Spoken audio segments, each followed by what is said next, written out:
Hi అండి, అందరికీ నమస్తే. ఫ్రైడే రోజు తీసిన పూజా మినీ వ్లాగ్ అండి. శుక్రవారము ఉదయాన్నే వాకిలి తుడిచి చిన్న ముగ్గు పెట్టుకున్నాను.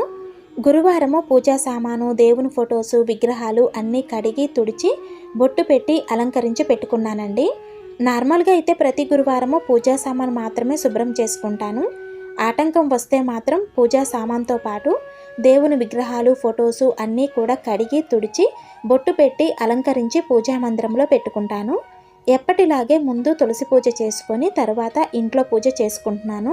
శుక్రవారం చేసే అమ్మవారి పూజ కోసం గురువారం నైటే మల్లెపూలు, చామంతులు, గులాబీలు తెప్పించుకున్నానండి. ఈ పూలన్నింటితో కూడా విగ్రహాలను, ఫొటోస్ని అందంగా అలంకరించుకుంటున్నాను. నాకు ఎక్కువ పూలతో అలంకరించడం అంటే చాలా ఇష్టం అండి. పూజా మందిరము పూలతో సువాసన భరితంగా అందంగా కలకల్లాడుతూ ఉంటే మనసుకు చాలా ప్రశాంతంగా ఉంటుంది. ఇటువంటి స్పెషల్ డేస్లలో అంటే మరీ ముఖ్యంగా శుక్రవారము, శనివారం రోజుల్లో పువ్వులు ఎక్కువగా లేకపోతే మనసులో ఏదో తెలియని దిగులుగా ఉంటుంది నాకు. అలాగే ప్రతి శుక్రవారము అమ్మవారికి సాంబ్రాణి ధూపం వేస్తాను. అమ్మవారికి ధూపం వేశాక ఇంట్లో కూడా మొత్తం ధూపం వేసుకుంటానండి. ఇలా వారానికి ఒక్కసారైనా సరే ఇంట్లో సాంబ్రాణి ధూపం వేస్తే చాలా మంచిదండి. ఇంట్లో ఏదన్నా నెగిటివ్ ఎనర్జీ ఉన్నా కూడా ఈ సాంబ్రాణి ధూపం వేయటం వల్ల పోతుంది.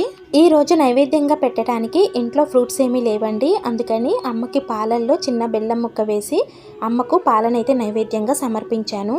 ఈ వీడియో నచ్చినట్లయితే లైక్ చేయండి. ఛానల్ని తప్పకుండా సబ్స్క్రైబ్ చేసుకోండి. శ్రీమాత్రే నమః.